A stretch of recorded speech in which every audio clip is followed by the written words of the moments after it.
دوستو، کیا تعزیہ اٹھانا حرام ہے یا پھر شرک یا سنت؟ کیا تعزیہ بنانا حرام ہے؟ آئیے جانتے ہیں مفتی سلمان اظہری صاحب کے ذریعے سے کہ تعزیہ بنانا شرک ہے یا پھر سنت، کیا تعزیہ بنانا چاہیے یا نہیں۔ دوستو، مفتی سلمان اظہری کی جو تاریخ سنوائی کی جو تاریخ ہے وہ 22 جولائی ہو گئی۔ میں آپ کی خدمت میں مفتی صاحب کا بہترین خطاب لے کر کے حاضر ہوا ہوں۔ پلیز ویڈیو کو اوپر نہیں کرنا، ویڈیو لمبی ضرور ہے لیکن بہت کام کی ہے۔ اگر آپ نے ویڈیو کو اوپر کر دیا بعد میں مت پچھتانا، بعد میں مت کہنا کہ ویڈیو آئی اور چلی گئی۔ دوستو، آپ یہ ویڈیو سنو، مفتی سلمان اظہری صاحب کی یہ ویڈیو ہے کہ تعزیہ بنانا شرک ہے کہ تعزیہ اٹھانا شرک ہے۔ آپ یہ پہلے یہ بیان سنیں، مفتی سلمان اظہری صاحب کا یہ بیان ہے۔ تعزیہ کا مسئلہ، تعزیہ جو ہے اس کا مسئلہ مختلف بھی ہے، اتنا میں بتاؤں گا، سبحان اللہ، کنفیوز نہیں ہونا۔ تعزیہ کو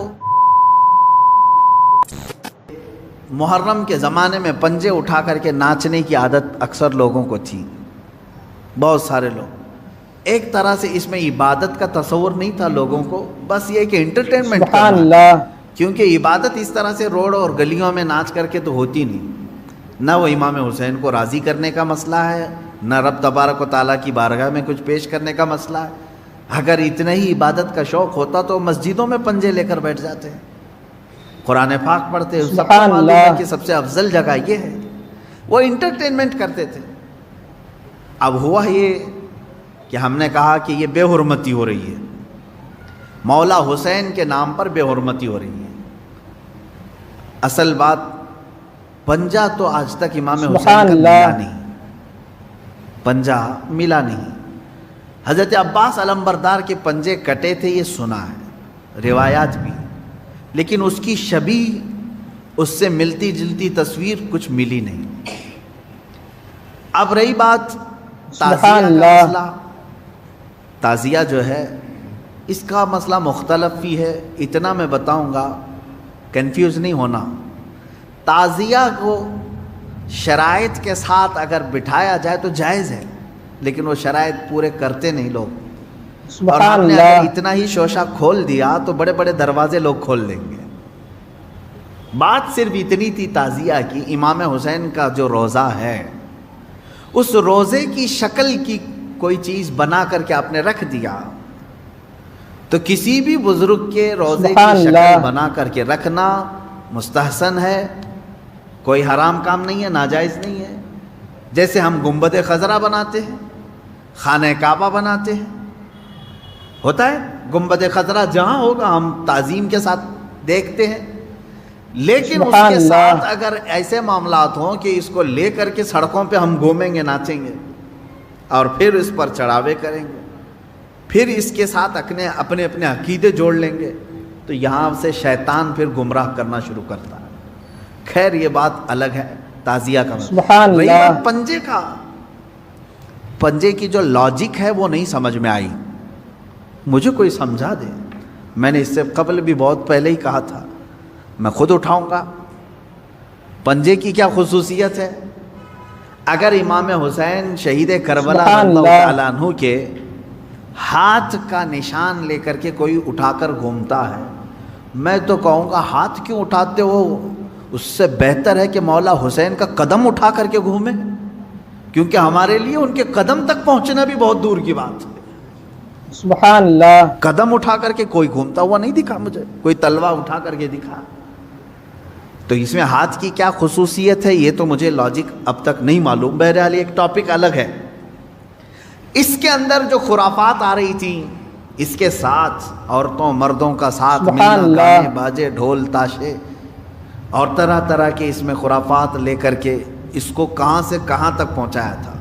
شروع کس لیے ہوا ہوگا معلوم نہیں، پہنچا کس کام کے لیے بہت دور چلا گیا۔ اب میں جو بات کہنے جا رہا تھا وہ یہ تھی کہ چند سالوں پہلے ہم نے دیکھا بہت خرافات ہو رہی ہے، ایک جگہ ہم نے کہا منع ہے، انہوں نے فوراً اس کو ختم کر دیا، نہیں کریں گے۔ ہاں میں نے کہا کہ ٹھیک ہے مولا حسین کے روزے کی شکل بناؤ، ہر گھر میں بنا کر کے رکھو، یاد کے لیے اچھا اپنے بچوں کو دکھاؤ کہ یہ مولا حسین کا روزہ ہے۔ ہم جیسے گنبد خضرا رکھتے ہیں اپنے گھروں میں، خانہ کعبہ رکھتے ہیں، امام حسین کا روزہ رکھنے میں کون سی دقت کی بات ہے؟ میں اتنا زیادہ مخالف نہیں ہوں اس چیزوں کا۔ رکھو، آپ پیتل کا بناتے بناؤ، تانبے کا بناتے بناؤ، سونے کا بناتے ہو بناؤ، اس میں حرج نہیں۔ ہم جس چیز کی مخالفت کرتے ہیں وہ خرافات و حرام کاریاں جس کو باہر سڑکوں پر کیا جاتا ہے، میں اس کا مخالف ہوں۔ خیر بات آئی، بند ہو گئی، لیکن ہوتا کیا تھا معلوم ہے؟ چند دنوں کے بعد دوسرا محرم آیا تو گھر والے کہتے ہیں کہ حضرت وہ تو بند ہیں لیکن بچے ویسے ہی ناچ رہے ہیں، ہاتھ ایسے لمبے کر کے خود پنجہ بن گئے اور ناچ رہے ہیں۔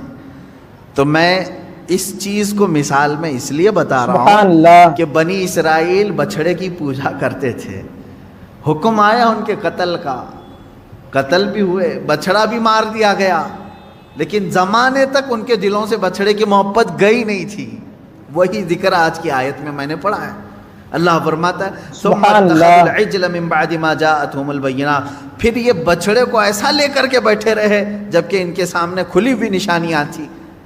وَأُشْرِبُوا فِي قُلُوبِهِمُ الْعِجْلَ، اللہ فرماتا ہے ان کے دلوں میں ایسا لگتا ہے بچڑا پلا دیا گیا ہے، پی گئے ہیں بچڑے کو، اتنی محبت تھی، جبکہ روشن آیتیں اور دلیلیں دیکھی۔ تو خلاصہ یہ ہے میرے عزیزو، کہنے کا مطلب کہ بعض چیزیں گمراہیاں ایسی ہیں جن کو چھوڑنے کے بعد بھی وہ کچوکے لگاتی رہتی ہیں، برے گناہ بھی ایسے ہیں جن کو چھوڑنے کے بعد وہ دوبارہ دماغ میں وسوسے ڈالتے رہتے ہیں۔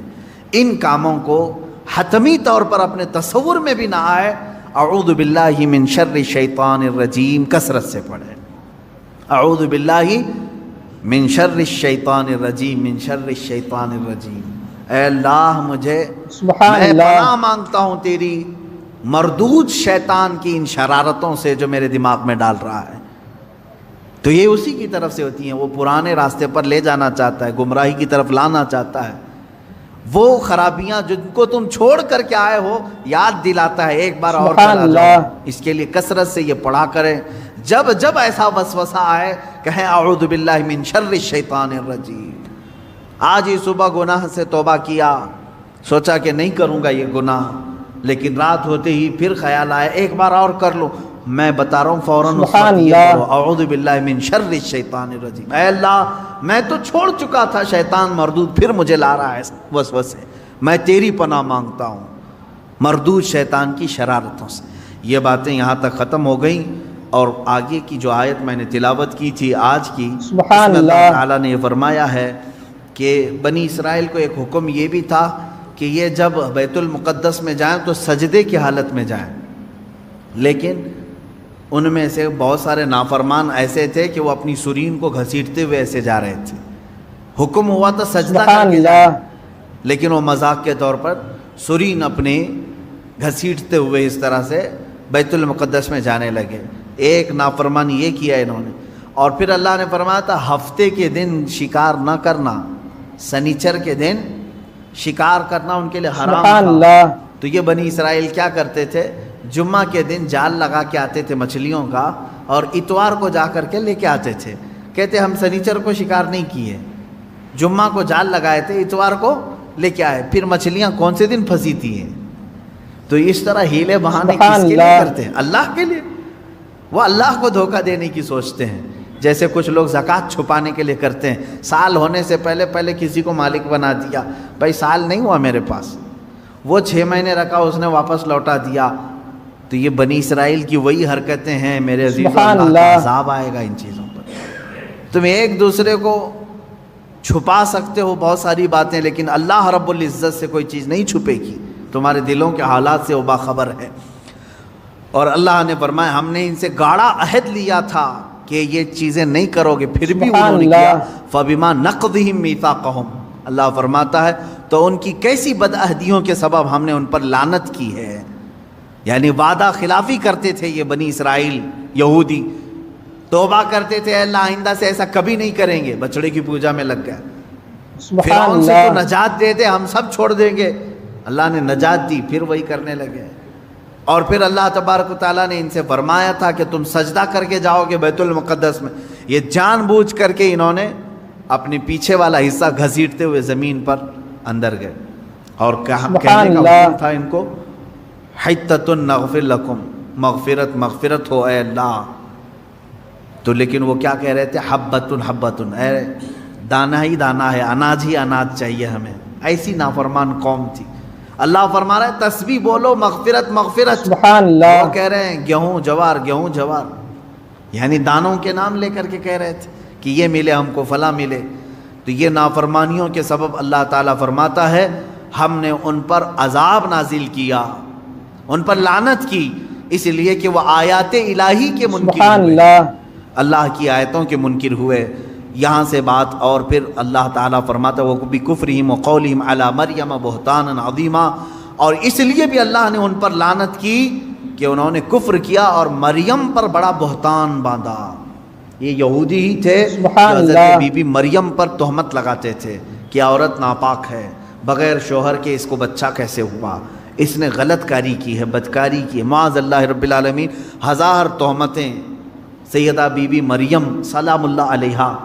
وہ عفت معاب تھیں، طاہرہ تھیں، زاہدہ تھیں، عابدہ تھیں، بطول تھیں، جن کو کسی بشر نے چھوا نہیں. ان پر ان یہودیوں نے تہمتوں کی بوچھار لگائی. اس پر اللہ تعالیٰ فرماتا ہے کہ ہم نے ان پر لعنت کی ہے. اب یہاں سے پھر میرا ٹاپک چلے گا کہ یہودی لعنت شدہ قوم کیوں ہے. کیونکہ آج کو بتانا ہوگا کہ آج بھی یہود پوری دنیا میں اپنے پنجے گاڑنے کے لیے کس کے ناک میں دم نہیں کیا ہوا ہے. سارا کا سارا یہ جو کھیل دیکھ رہے ہیں آج دنیا میں اتھل پتھل ہو رہی ہے، یہ چند شرپسند یہودیوں کی وجہ سے. مجھے کہتے ہیں کچھ لوگ اینٹی جیوز ہیں. آپ سارے یہودیوں کے اینٹی تھوڑی نہ ہیں. جو ایمان والے تھے ہم ان کے مخالف نہیں ہیں. جو اللہ کو ایک مانتے ہیں، انبیاء پر ایمان لاتے ہیں، وہ اچھے یہودی تھے پہلے زمانے میں. ہم تو تمہارے کرتوت کے مخالف ہیں. ہم تمہارے تمام یہ مظالم کے خلاف بولتے ہیں جو تم آج پوری دنیا پر ڈھائے ہوئے ہو. انہوں نے خفیہ تنظیمیں بنا کر رکھی ہیں. یہ عیسائیوں کو بھی برباد کرنا چاہتے ہیں، مسلمانوں کو بھی. ان کا صرف اور صرف نظام ایک ہی ہے کہ دنیا بنی ہے تو صرف یہودیوں کے لیے بنی ہے، راج ہوگا تو صرف یہودیوں کا ہوگا، باقی ساری انسانیت غلام ہوگی. اس پر میں انشاءاللہ آگے گفتگو کروں گا. یہاں سے آیتیں یہی چل رہی ہیں. اللہ فرما رہا ہے ان پر ہم نے لعنت کیوں کی، ان پر ہم نے لعنت کیوں کی. ان کی کئی وجوہات اللہ نے بیان کی. یہ ہمیشہ وعدہ خلافی کرتے ہیں، وعدہ توڑتے ہیں. اب اندازہ کرو یہودی جو اللہ سے کیا ہوا وعدہ توڑ سکتے ہیں تو تمہارے سے کیا ہوا وعدہ کیسے نہیں توڑیں گے؟ یہ تو پل بھر میں توڑیں گے. اور اللہ سے ایسے وقت میں وعدہ کرتے تھے جب آسمان اتار کے ان کے سروں پر رکھ دیا گیا، وعدہ کیا آئندہ سے کبھی نہیں کریں گے. انہیں معلوم ہے اللہ کی طاقت کیا ہے، اس کے باوجود وہ اللہ کا وعدہ توڑتے تھے. اب اللہ کا وعدہ توڑنے والی قوم کیا تمہارے بھروسے کے قابل ہوگی؟ تم بھروسہ کرو. سبحان اللہ. حیرت ہے آج سعودی عرب اسرائیل پر بھروسہ کر رہا ہے. جو اللہ کا وعدہ توڑتی ہے وہ سعودی کا وعدہ کیوں نہیں توڑے گی؟ یہی یہود ہیں جو آج اسرائیل میں ہیں. حیرت ہوتی ہے. ابھی سعودی عرب نے اپنے تعلقات جو استوار کیے اسرائیل سے وہ یوں ہی نہیں کیے. اس کی وجہ ہے، میں نے اس سے قبل شاید کسی محفل میں آپ سے کہا تھا، سعودی عرب کو خطرہ ایسا لگنے لگا خطے میں کہ اب ہمارے دشمن بڑھ رہے ہیں، کیونکہ ترکی اب ببانگ دہل بولنا شروع کر چکا ہے. ترکی اپنی طاقت میں بہت آگے بڑھ رہا ہے. ترکی اپنا الگ الائنس بنا رہا ہے، کیونکہ سعودی عرب کا وہ IC ہمیشہ پہلے سے ہے، ایک آرگنائزیشن ہے اسلامک کنٹریز کا. ترکی اس میں سے الگ ہو کر، پاکستان اس میں سے الگ ہو کر، ایران الگ ہو کر، چائنا کو بھی یہ لوگ شامل کر کے، رشیا کو بھی شامل کر کے، قطر کو بھی لے کر یہ اپنا الائنس بنانے لگ گئے. خوف، یہ سیاسی معاملات ہیں جو دنیا کی سیاست پر نظر رکھتے ہیں، وہ اچھی طرح جانتے ہیں. اب سعودی کو خطرہ ایران سے ہوا، خطرہ ترکی سے ہوا، تو گود میں جا کر بیٹھا اسرائیل کے، کیا آپ ہمارے مائی باپا ہو، آپ ہماری حفاظت کر لینا. اسرائیل نے ہاتھ رکھ دیا سعودی کو، تو میرا بچہ ہے، اگرچہ ناجائز ہے. ہم تو تیری پرورش کریں گے، ہم تیرے بیک سپورٹ رہیں گے۔ سبحان بس اللہ۔ اتنی سی بات ہے کہ اسرائیل کا سپورٹ سعودی کو ملا اور یو اے ای کو ملا۔ دبئی کی عمارتیں ہل رہی ہیں، کس بات پر؟ خوف سے۔ ہم نے تو آسمان چھوتی ہوئی عمارتیں بنائی، سیکورٹی تو نہیں ہے۔ جب آس پاس کے سبحان دشمن اللہ۔ یعنی ملک دشمن ہو جائیں گے تو خطرہ ان کی بلڈنگوں پر بھی ہے، ہمیشہ لہرا رہی ہیں خوف سے۔ تو ظاہر سی بات ہے ایک کسی ایسے کا ہاتھ ان کو چاہیے، لیکن انہوں نے کس کا ہاتھ پکڑا؟ اسرائیل کا ہاتھ پکڑا۔ یہ ہے اصل وجہ، ان کو اپنا سبحان اللہ۔ خود کا علاقہ محفوظ کرنے کے لیے اسرائیل کا سہارا لینا پڑا۔